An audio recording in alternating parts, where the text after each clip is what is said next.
Bon, rien à dire. Plus de réflexion quand même côté Rennes, j'ai envie de dire aujourd'hui. Ouais, bon, plus de maîtrise, ouais. Je pense que plus de maîtrise. On a fait un bon premier quart d'heure. Je retiendrai celui-là. C'était dynamique. Après, je regrettais que les 20-25 dernières minutes de la première mi-temps soient tombées dans un faux rythme, tombées un peu dans le rythme de Nantes. Ça a donné un match, je trouvais pas très plaisant. Le deuxième mi-temps, où on a au moins remis les choses en place sur le plan défensif, on n'a rien donné à l'adversaire. Puis quelques mouvements intéressants, même si on sent que c'est quand même le troisième match de la semaine aussi, de la prépa. Donc physiquement, je trouve qu'on avait un petit coup de moins bien, là, contrairement au match précédent. Donc il y a un petit peu d'accélération. Par contre, j'ai eu l'intelligence de ne pas s'exposer, de rester bien en place, bien rigoureux, bien discipliné. Encore des enseignements à tirer. Maintenant, les choses sérieuses vont commencer. Donc on a hâte. La prépa s'est bien passée. Plutôt monter en puissance sur les différents matchs, avec différents adversaires et différentes oppositions aussi. Donc ça, c'était intéressant pour moi. Maintenant, il reste à affûter, affiner pour la semaine prochaine et un gros morceau qui arrive. Ouais, que des signes positifs finalement. Beaucoup, ouais. Après, l'exigence et l'ambition doivent aussi nous amener à réfléchir à ce qu'on a fait sur les 20 dernières minutes de la première mi-temps. On ne va pas se contenter de ça, quoi. Quand on a la possibilité de faire plus, il faut faire plus. Je pense que dans l'élaboration du jeu, dans l'expression collective, c'était trop instable là, sur la première mi-temps. Vous n'avez rien donné aussi au final. Non, on n'a pas donné, mais on n'a pas fait non plus, on n'a pas construit non plus. Je pense qu'il y avait l'opportunité, en premier temps, avec leur losange, de passer beaucoup plus sur les côtés, d'être un peu plus intelligent dans ce qu'on faisait, puis un petit peu plus dynamique aussi dans nos choix de jeu. Donc voilà, il y a quand même eu un décalage par rapport à ce qu'on a produit mercredi.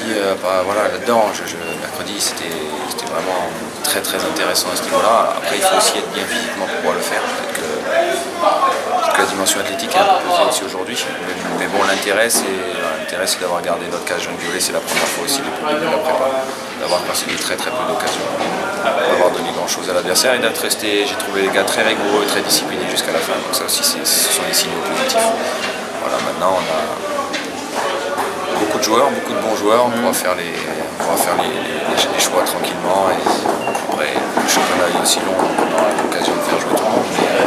Mais c'est bien, je suis satisfait de la prépa et surtout constant de la dynamique, confiant de la dynamique qui s'installe et les repères des jeux qui commencent à se créer avec la nouvelle organisation. Je trouve que les gars intègrent vite et ça pour moi c'est intéressant. Oui, peut-être pas dans l'inconnu finalement, c'est déjà un système que vous avez déjà... Ouais, on l'avait survolé, mais là on va aller beaucoup plus en profondeur. Voilà, quand même des spécificités importantes, notamment dans l'utilisation du ballon, ça change pas mal de choses. Et voilà, moi je trouve que ça avance bien. Ouais. Le mot d'ordre du jour, c'était de donner aussi du temps de jeu à certains pros. Qu'est-ce que vous en avez pensé? Ouais, c'était de partager, partager entre ceux qui avaient joué mercredi longtemps et qui ont fait un petit peu moins aujourd'hui, et ceux qui n'avaient pas joué mercredi et qui avaient plus besoin, qui se sont bien fondus dans le moule. Voilà, c'était pas forcément là où ils auraient souhaité être, mais ils sont là, ils ont fait leur match, ils ont eu une bonne attitude, voilà, pas tout réussi non plus. C'est un peu plus difficile de trouver des automatismes quand on s'entraîne pas ensemble, mais au moins on a ces repères de jeu là communs qui nous permettent quand même de gagner du temps.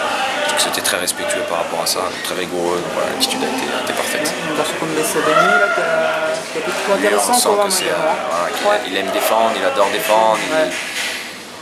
C'est un vrai défenseur, rugueux, un peu à l'ancienne, on n'en voit plus énormément des comme ça, donc c'est vrai après que ça se canaliser parce que compétition, on va peut-être prendre quelques cartons, mais voilà, donc mais c'est bien, c'est intéressant. Je pense que voilà, c'est un profil d'avenir qui est intéressant. Tu joues en 6, ce type de garçon? Ouais, bah moi je le découvre, hein, de ce que j'en avais vu l'année dernière à Montpellier, c'est un garçon qui est assez polyvalent, qui joue défenseur central, qui joue Mirax, qui peut jouer latéral gauche.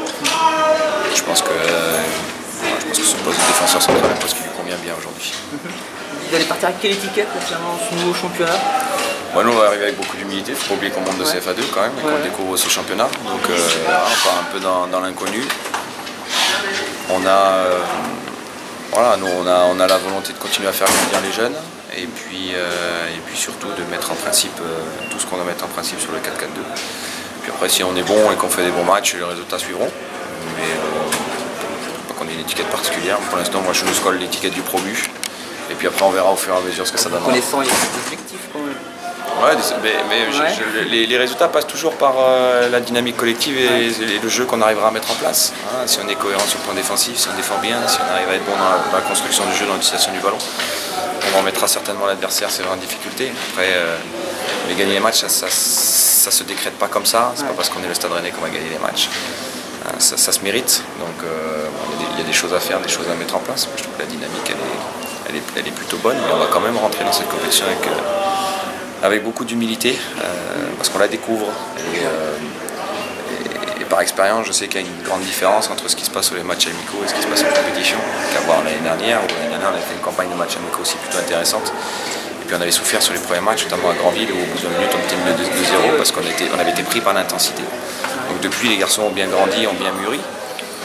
Mais j'ai le devoir de rappeler aux joueurs aussi qu'il y a une très grosse différence d'intensité entre les matchs amicaux et les matchs de championnat. Donc il faut avoir les ressources nécessaires pour répondre à ça et être capable d'imposer notre jeu. Très bien. Merci Julien, en tous les cas, c'est gentil. Merci.